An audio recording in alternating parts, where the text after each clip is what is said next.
自从离职搬来乡下以后，我的消费就降级了。我觉得很有意思的是，我以前天天跟自己说不要浪费钱，要省钱，但是我发现买这件事情根本是控制不住的，逼自己少花钱是一件非常非常痛苦的事情。那时候就觉得，如果不花钱买的话，人生就跟苦行僧没有什么区别，根本毫无乐趣可言。但是现在呢，我也没有给自己设什么消费的限制，就发现花钱的需求好像越来越少了。那今天呢，我主要就想从吃、穿、行3个方面来跟大家聊一聊最近发生在我身上的一些神奇变化。为什么不聊住呢？因为住这件事情可能还要牵涉到一些关于不动产投资方面的考量，它并不能单纯的从消费的角度来比较，所以今天就先放在一旁。首先来聊聊关于吃的方面。以前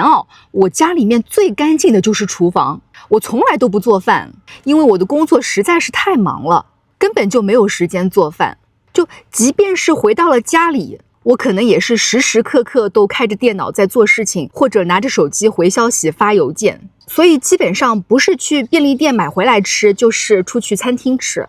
有的时候甚至连出门的时间和精力都没有，那就干脆叫 Uber Eats。那大家都知道日本的外卖其实是很贵的。首先它菜单本身的价格就要比堂吃贵很多，另外还要再算上什么平台手续费啊、送餐费啊，反正一顿外卖的成本是非常昂贵的。然后到了周末以后呢，我基本上都要找朋友出去报复性的大吃几顿，来给一周下来身心疲惫的自己解压。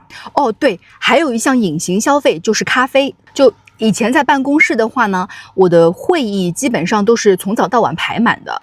但凡能够有幸空出来30分钟的话，我就一定会去办公室附近的星巴克买上一杯咖啡。其实呢，我也并不是渴望那一杯味道实在不怎么样的咖啡，只是呢，去咖啡店来回的那10几分钟，让我有种可以深呼吸喘口气的感觉。但是其实你想，一杯星巴克的咖啡再怎么样，它也要大几百块日元，长期下来呢，也是一笔不小的开支。然后我现在就回过头去想想这些事情觉得非常讽刺的一点，我以前在吃上面花了那么多成本，可是你们有没有发现，我说了那么多，从头到尾都没有提到过一句带有美味或者享受之类的话。没错，我只是在花更多的钱来换取工作效率或者给自己解压。再说说我现在的饮食生活，每天买菜烧饭，想吃什么就吃什么，要是不会做，那就上小红书上一查就行。当然我时不时的也会去外面的餐厅吃饭，但一定是为了享受美食而去的，而不是为了什么报复性的解压。再说回咖啡，我现在呢都是买自己喜欢的口味的咖啡豆，每天早上在家里自己研磨手冲，成本算下来的话，一杯也就几十块日元吧。关键是好喝对吧？所以总的来看呢，在吃的这方面，我真的消费的比以前少了很多很多，但是享受的却比以前更多了。然后接下来是穿。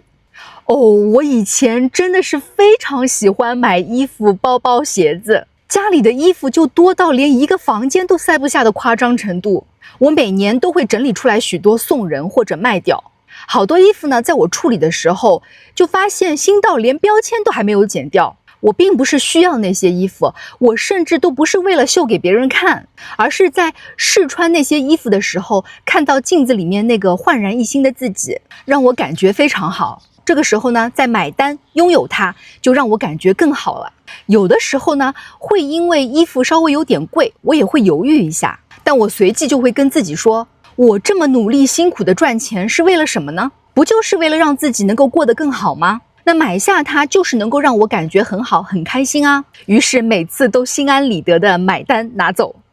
我现在再回看一下自己当时的心理，其实那种良好的感觉，它只是大脑里面一时的多巴胺，并不是真正的快乐，它的效用时间只停留在我买下它的那一瞬间。这也就是为什么有好多衣服我买回去后就再也没有穿过，而我当时呢，也把对自己好误解为持续给自己提供这样短暂的多巴胺。其实看到家里面有那么多不穿的衣服，我也是能意识到自己有多浪费的，但我停不下来，因为我的身体长期处在一个高压的环境下，我每天在做的事情无法给自己带来真正的幸福感，所以可能就是一种代偿机制吧。我的大脑才会对这种短暂的多巴胺的刺激严重上瘾。然后我再看看现在的自己，1年下来也买不了2件衣服吧，总觉得不需要啊，甚至觉得出门逛街都是一件挺耗费精力的事情，不如把时间花在别的地方。就真的很神奇，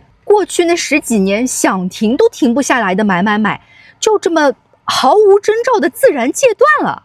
我就自己猜想，有可能真的是因为我现在每天都在做着一些自己喜欢的事情，并且从中获得了真正的快乐，所以我的大脑就不再渴求那些短暂的多巴胺刺激了吧。好，最后我们再来聊一聊关于行。以前的日子呢，就好像每天都过得匆匆忙忙，出门时间来不及了，打车；下雨了，打车；累了不想折腾了，打车。大家都知道日本的出租车是很贵的，但是呢，就跟买衣服一样，每次但凡有犹豫的时候，我的那一套这么辛苦这么努力就是为了对自己好的理论就跑出来掏我钱包了。后来呢，还有了车，那就更不得了了，每个月的停车费就让我的固定 running cost 一下子飙升好几万，我现在想想都觉得肉疼。那我现在住在乡下嘛，家里停车呢是不需要再支付额外的费用的，那出门去超市啊、商场啊，基本上也都是有免费停车的。而不开车出门的日子呢，我也基本上都是电车出行，因为时间上有余裕，所以总是提早出门，不会发生因为来不及而需要打车的情况。哦，我最近还爱上了暴走，经常特地去需要走2站路距离的超市买菜。那说完了衣食行这3个大头，还有2笔我以前是觉得理所当然的固定支出，也被我彻底断舍离了。一个呢，是我把 Amazon Prime 给解约了，因为我发现现在好像根本用不到。以前在东京都内需要买个什么东西，好像基本上都是网购。一个是没有时间出去买，另一个呢是有很多东西我也不知道家里附近哪里有买。但现在住在乡下，家附近就有很多大型的药妆店啊、home center 啊，所有的日常所需，只要饭后逛一圈就都手到擒来了，价格也都不比网上贵。那有一些偶尔实在是需要网购的东西，我也不急在这1-2天，所以啊，就干脆把 Prime 给取消了。然后还有一个呢，是我把 Netflix 的订阅给取消了。以前啊，我工作以外的时间，真的什么事情都不想做，我就想躺在沙发上看网飞剧。可是自从离职搬来乡下以后，我发现每天都有好多事情要做啊，不是那些不得不做的事情，而是发自内心喜欢做的事情，所以就根本没有时间来追剧。我现在还有好多想听的播客啊，想看的书啊，都还堆积在那边呢。所以网飞剧的优先顺序呢，就自然的排到了很后面，那就干脆把订阅给取消了。所以你看，逼自己省钱往往以失败告终，因为那是反人性的。但当你的内心获得了一定的自由后，消费欲它自然就戒断了。我感觉以前的自己就像是被一个强行上了发条的消费机器，就拼命的赚钱，然后再拼命的把赚来的钱花掉，来安抚自己疲惫的内心。但现在呢，我感觉自己终于慢慢的又把生活给过回来了，我不再需要通过买单来确认自己的价值，这种感觉就真的很轻松。屏幕前的你，是不是也常常在加班后的深夜疯狂刷手机网购，或者每天靠着一杯星巴克咖啡在办公室续命？如果有的话呢，我想说，请不要自责，那可能只是你的身体在向你发出求救信号。也许我们可以试着停一停，然后问问自己，我是真的需要这个东西，还是我只是累了？ OK， 谢谢你听我啰嗦到这里。如果你喜欢我的乡村生活分享，记得关注订阅我的频道。我是平怡，祝你今晚有个好梦，我们下期再见，拜拜。